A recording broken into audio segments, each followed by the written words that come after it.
What's up everybody, what's good? My name's EK and welcome back to What's Good English. So as you can see, I'm back on the couch and this is going to be the first ever It Came From The Comments episode, or whatever I decide to call this series, where I answer some of your guys' questions that you've left for me either on YouTube or TikTok or Instagram, direct message, email, whatever, however you want to reach out. I will try to answer some of your guys' questions like this in video format. This episode I'm only going to answer a few questions because one of them is kind of difficult for me to get through. It's going to be a bit of time to talk my way through it, so that's the reason for that. But next month I'm going to try to answer a lot more of your questions. So anyway, let's get into it. So the first question is from Fulano de Tal. I think I pronounced that right. Let me know if I didn't. Which was, could I ask why Gatekeeping Aave isn't the answer? Which was a question I got off of a video that I still haven't published yet on TikTok. So the very few hundred of you that saw that particular video, you guys are still in a very small club of people. But basically, I said at the end of a video that Gatekeeping Aave wasn't an answer to all of the people that are trying to use Aave, all of the non-black people trying to use Aave like it's some sort of pop culture thing and take credit for it and call it Gen Z slang and stuff like that. This question sort of broke me. Like, I had already planned on making a video about gatekeeping when I saw it, and I was super gung-ho about it. I think I even replied to it and said something like, yeah, my next video is going to be about gatekeeping. And as you can see, if you scroll through the channel, I have not made that video. It started out as just a quick 5 to 10 minute video, and then it sort of ballooned into like another super long 20 to 30 minute video essay. And I was like, wait, I don't need to go this deep with it. Like, I'm still working on that particular video. It's eventually going to come out, but I know I needed to answer this question. I really wanted to answer this question. I think it's a great conversation that we need to be having, and I'm still going to make that video. But for now, I'm going to try to answer this question. It's super difficult. About 2 months ago, I made a short video called Baldwin, which you can see on all of my accounts, and I ended it with a quote from the book White Negroes by Lauren Michelle Jackson, and I'll go ahead and put the quote on screen for you now. The appropriation of black language cannot be stopped except only if we were to leave for Mars and never come back. I agree with that statement 100%. Language is sticky. It's not like someone is making a conscious choice to darken their skin or sew dreadlocks into their hair or use other popular styles and trends that people once looked down upon while they were popular only in the black community. If you hear a specific word or phrase that really connects with you in that moment with that context, you almost instantaneously know how to use that phrase, what it means, and everything.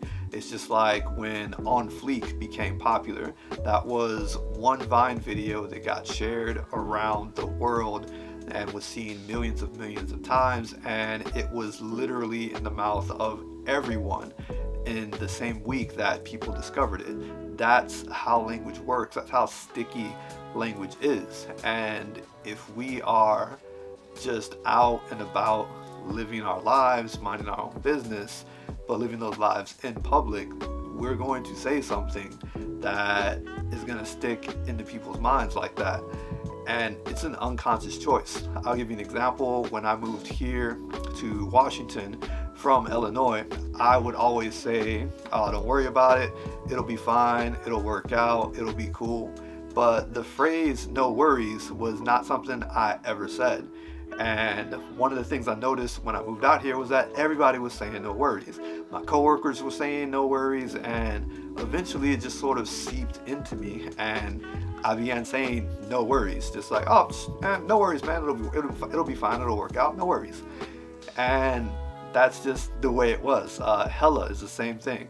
I would always say mad or crazy or something like that. I would say, oh man, that guy's got crazy money, or that house is crazy big, something like that. And then I moved out here and everyone was saying hella, and eventually like, man, that house is hella big. Do you see that thing? That's like hella big, man. Like, that's how sticky language is. It just gets into you without you even noticing it. So it's not really a conscious choice. I'm not giving a stamp of approval to everyone who wants to learn AAVE. I truly don't think AAVE is for everyone at this time. We are a people that have had a lot of things taken from us culturally, and I don't think we should be made to share something if we don't want to share it just because people all of a sudden want it and they think it's cool and they know that we are the originators of the thing.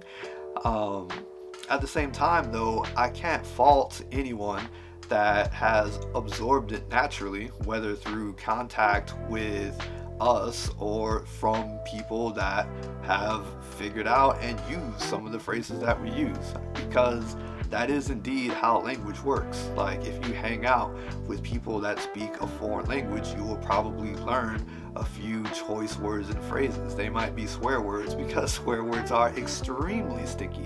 They could be something as simple as good morning or how's it going, but like, you will learn stuff through contact. I mean, if you want to learn AAVE, make some black friends. Like, my channel here is to promote awareness of AAVE and to show people some of the inner workings of it so that you can see it's a valid language. It has structure, rules. There is a bad way to say it. There is a correct way to say it. There are many different systems in play, and there is a lot of nuance to it. And I want to celebrate that, and I want to have fun with that. If someone wants to try to take that and learn from it, I mean, I can't stop you. However, at the same time, you're not going to be able to learn it from watching my videos. I don't really see an issue with people using AAVE who are not black. The issue I have is when people try to attribute it to outside groups, like calling it Gen Z slang, or saying that a certain group came up with this word or style or popularized it when it's been something that we have been using within our community for decades.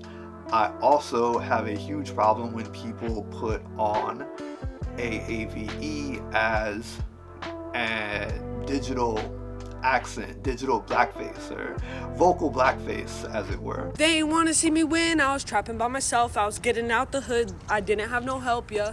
What's up, y'all? I got me some Subway. Oh, and look. We should not have to restrict ourselves from being us to have people not use our language. You know, it's like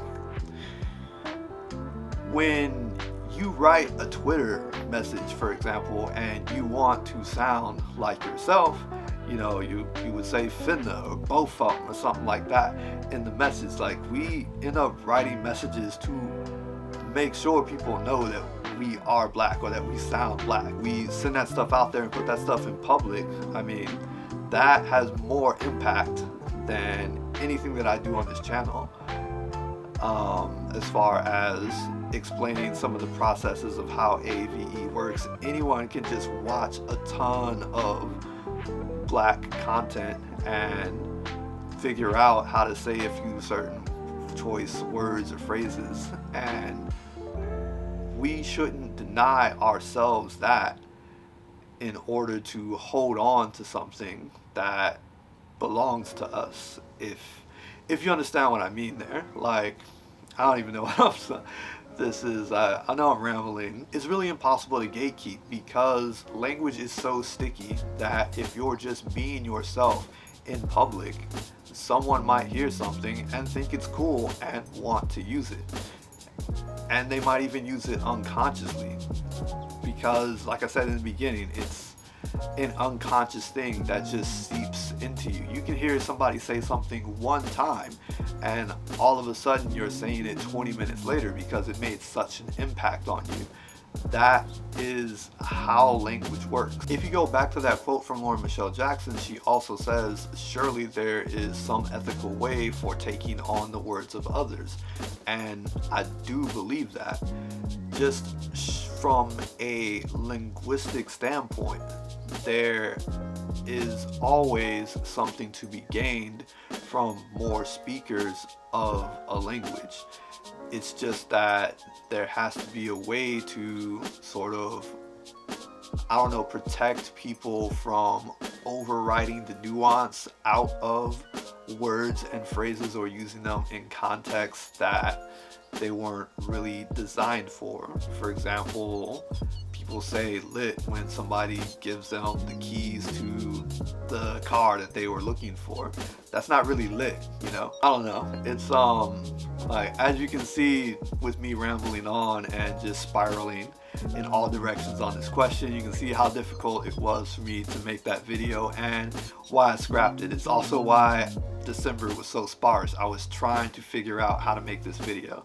But anyway, I hope that can at least show you some of my thought process behind it and why I don't believe gatekeeping is the solution, because I don't really think you can gatekeep it. Anyways, let's move on. Coisas de lingua.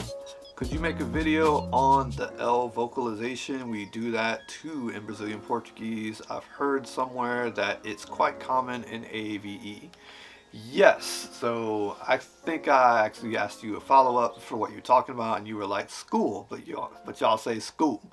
Yeah, so I don't really know if I can make a whole video on that, but I can talk about it a little bit. Basically that OOL, like school, fool, tool, like we sort of pronounce the idea of the L. It's weird because now that I'm learning French, where it's like, oh, you know, you just kind of pronounce the idea that there's another letter there, even though there's not. So instead of school, scoop, cool, tool, fool. But yeah, anytime you see that OOL, yeah, just kind of pronounce the idea that the L is there, scoop. Like it's still like we're just chopping that off like right there at the end. But I don't think I can make a full-blown video on that, but I mean, it's a pretty hard, fast rule. If you see OOL in AAVE, we're probably going to pronounce that like school. So hopefully that helps you understand us a little bit better. Another one, Polymath Girl. You seem to say similar consistently. Do you know the reason for that? Is it regional difference, dialect, your own idiolect, or do you know? I have no idea. I honestly have no idea. I also say however a lot. Is if I catch myself saying a particular word a lot in one video, I'll try to use other synonyms for it so that I don't say the same thing over and over and over. But yeah, there are certain words that, I don't know, it's just, they come to me naturally and I just say them. Even though I don't want to say them, like I'll script a video and write down like other words, and then my brain will just throw the word that I have said 20 times already in the video in there. I don't know, it's just, I don't think it's a regional thing. I think it's just my brain throwing stuff like that in there. Alright, so I'm gonna do one more because I think this video is probably too long already with that first one. So this is also from TikTok, Miss Moosie. I don't know how to say your name, but yeah. Hi, I love your videos. Thank you so much. I was wondering what your opinion was on how to approach a translation of AAVE into other languages. I'm an English to Spanish translator.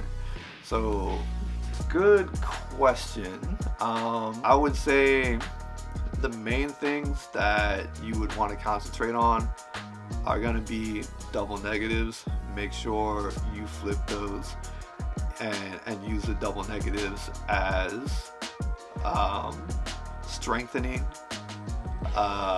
the original negative instead of reversing the original negative. Definitely do that.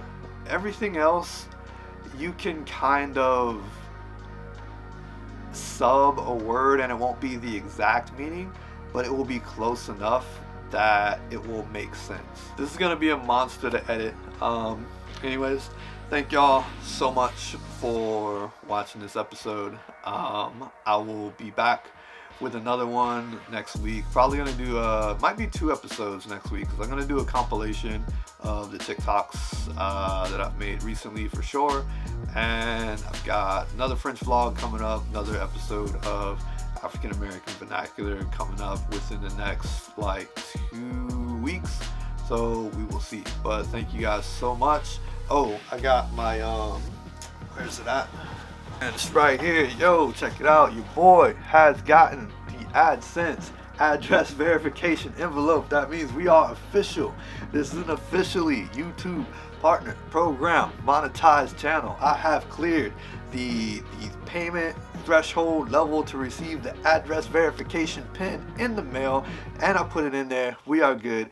By the way, that threshold is like $10. I ain't making no money on this channel, but thank y'all anyways. Thank y'all so much. You have no idea. Like, I did not think I would be here a year from now doing this thing. It has been a blast, and I cannot wait for y'all to see all the cool stuff that I have in store. Thank you so much for watching, subscribing, sharing my videos, and commenting, and just being here. Truly, it's so much fun, and I will catch y'all on the next one. Ciao.